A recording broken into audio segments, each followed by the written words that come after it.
There we go. I'm sorry about that. Oh, that's okay. Is the lighting in here okay? I can turn off Yes, the. it's All fine. right. I set up Thank a. you so Yeah, you're much. welcome. Yeah, just took me a while to get rolling. How are you? No worries. I'm doing well. And yourself? I'm good. Yeah, it's a little cold here. I'm in New Hampshire, so Oh, wow. Shoot. Well, I'm glad you're bundled up and I keeping know. I warm. had to turn the. I moved into a different part of the house because my cat wanted to be in the interview, and I was like, Okay. that's not gonna be good. So I moved into For the other sure. part of the house, and now I have to turn the heat on. I turned the heat up, so here we are. I'm good. No worries. Well, hopefully my children stay out of the room while I'm Right? recording, but It's got to be if a little not, we'll have tricky. some guest appearances. Yeah, I bet. But cool beans. But if you like, we can get started. Yeah, is the connection okay? Okay. Yes, the connection is fine. How about on my end? It's good. There's a little delay in like the video, but I can still hear you fine and stuff. So Okay. Can it you might see be. me well? Yeah. Yeah. Okay, great. Okay. Well, and knowing that it's a little delay, I'll take my time so you Oh, can respond. yep. Okay. All right, so I'll get started. So, hi, my name is Amanda G.C. Butu, the Director of Artist Relations here at MansMark Records, the Afro West Music Hub, where we blend African and Western flavors together like gumbo. Nice. We are proud to be the label that has released the debut album by the Rhythm Doctors, a collaboration that has been doing well since its release, including two-time Grammy Award winner Sikiru Adupuju and a host of amazing artists. The Rhythm Doctors debut album Ope, a Yoruba word that translates to English as gratitude. And today I'm grateful to have you as Oh, one of my guests to tell me about your amazing experience with this project. How are thanks. you? I'm good. Yeah, it's been really wonderful to be part of this project. I played a small role as a backup singer on the track D Day Africa, Yeah. and it was super fun to be part of this. And Seeker has been working on this for so many years. It's just really nice to have it all come together for him. And yeah, Absolutely. so Okay. Right it's on. And so, well, I want to ask something personal before we yeah, continue rolling with sure. music. How are you self-caring during this time of shelter in place? That's a really good question. For me and my family, we're really lucky because we're like in a rural part of New Hampshire. So there's lots of trails we can go for little nature walks. Like every day we go for a walk at some point. And it's just really, because I grew up in the country, it's like really calming. So I think that's the best. And music, the best for mental health, like playing music, listening to it. It's like the best medicine. But it's challenging for sure. Yeah. So, I can imagine. yeah. Speaking of music, what first got you into music?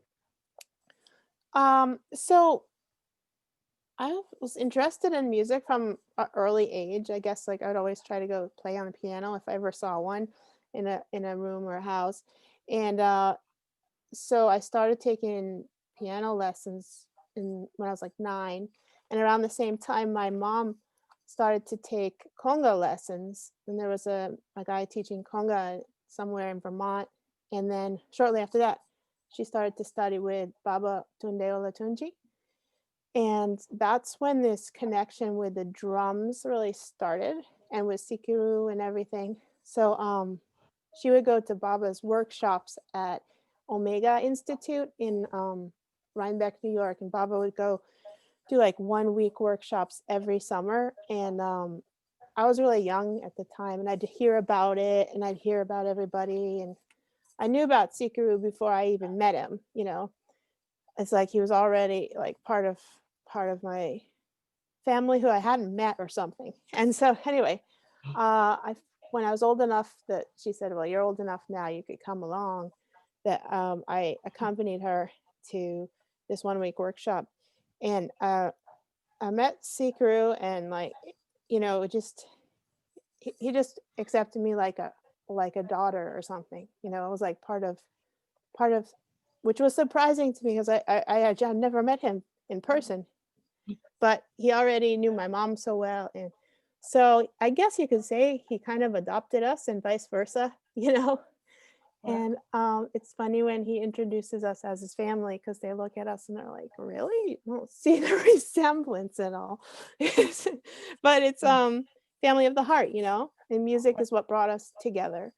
And so let's see.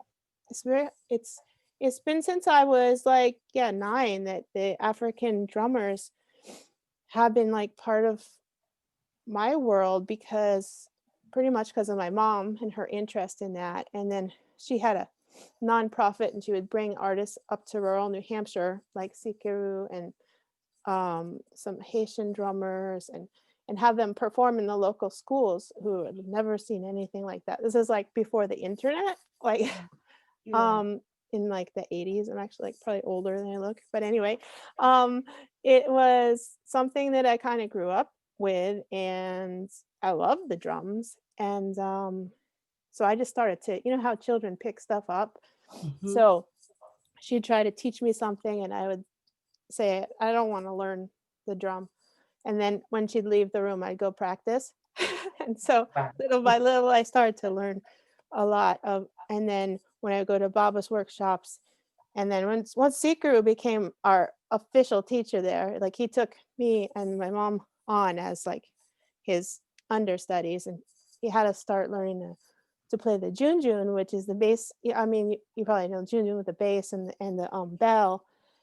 And boy, that was like some serious rhythm training. Like he's a human metronome, you know? It's an accident. Okay. Yeah. Yeah. So Wow. it all No, started I'm there. sorry. Oh, I mean, it just started there, Okay. and Wow. yeah, we've just known him forever, and he stayed at our house, done workshops over here, and I even met his dad, which was like really wonderful. Yeah, Wow. his father didn't speak That's any English, but he communicated like just with.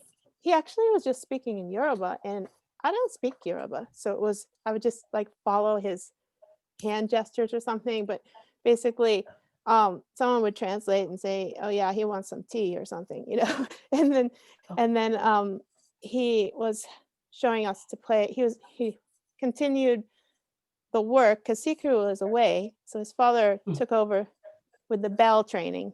And the thing I remember like the most about Baba Ayanleke, uh, besides that he had like a really naughty sense of humor, is that um, when I watched him play the go-go bell, like his hand was so relaxed. It was like part of the stick. It was like part of the instrument. And he was a master drummer, just like Sikiru. So it was just so natural, and it was just something like I'll never forget, like watching his hand play the bell, you know.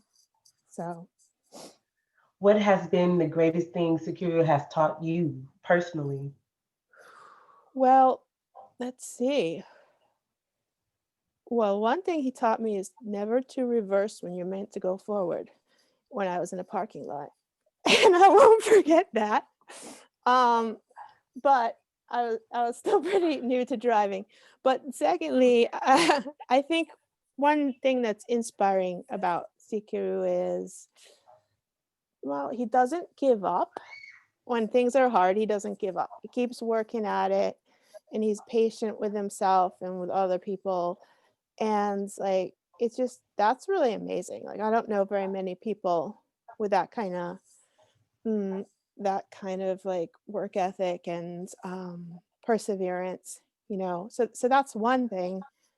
And I think another thing just musically is that he's been an inspiration in combining musical styles, because like I've just watched his career, and he starts with Baba Tunde Olatunji and would play along with the drums of passion, and nothing is written down. He's making it all up. He's like composing it, you know, himself. And then he played a lot with Mickey Hart, and like who would have thought talking drum would have a place in you know, rock and roll band.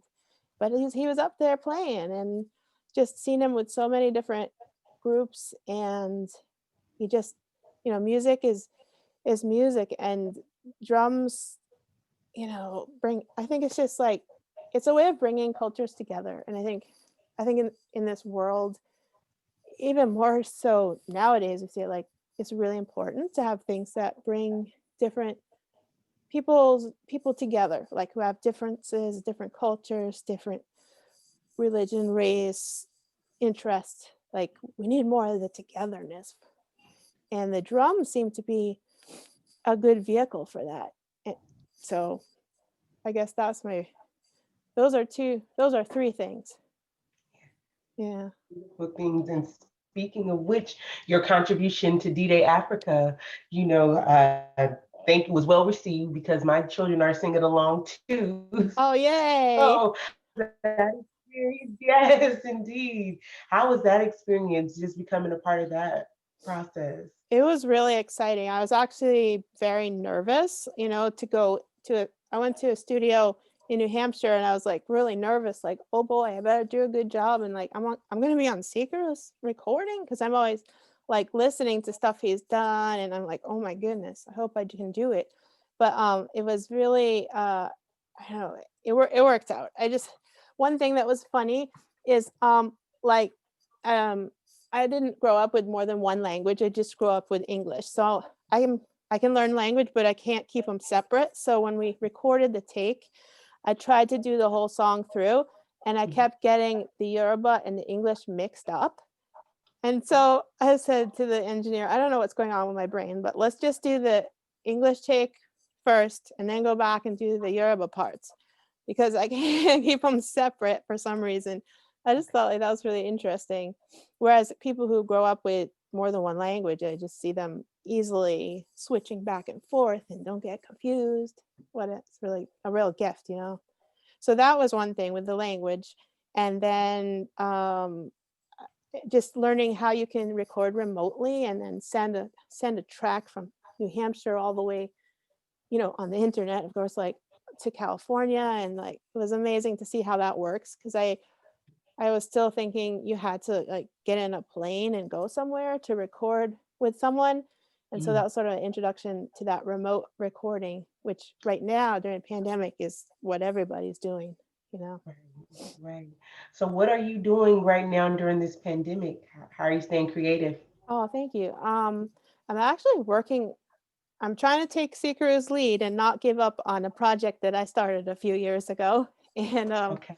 some songs that I wrote. And I've always loved like Afro-Cuban music, and I started off doing a lot of Afro-Cuban style songs, but people here don't really they don't understand Spanish, for one. So I kind of realized that I needed to kind of combine that with something they do understand, which is country music. And like, I grew up hearing it, and I didn't always love country music, but after a while it started to grow on me, and I love the storytelling aspect of it. So my songs, I'm trying to combine like Afro-Cuban rhythms with a sort of a country style. I would say it's highly influenced by Seeker's work, actually. Yeah. That sounds awesome. Yeah. Thank you. And he's played he's playing on one of the songs. I have him playing on it. So he did that for me while he was working on the Ope album. He just laid down some Yeah. tracks. I'm sure he did it like in one take. He's so good. And so we have talking drum on my song Country Way. So that's not out yet, but when it is, I'll let you guys know when it's out. So Please do. I would yeah. love to keep in touch and learn, the release of the project as well. And Yeah. are you still teaching at this time? Yeah, I'm teaching some classes online there's a community music school in Concord, New Hampshire, and they've just gone completely online. So I've been teaching drum classes online, which it's challenging, but it's possible. It Okay. it's more work for the student, I would say, because you Okay. can't just play along with them. They have to learn. Hmm. I actually called Sikaru the first week and I was like, what do I do? How do I do this? And he was really helpful. So anyway, yeah. Okay. How do you get through your challenging times? Mm, let's see.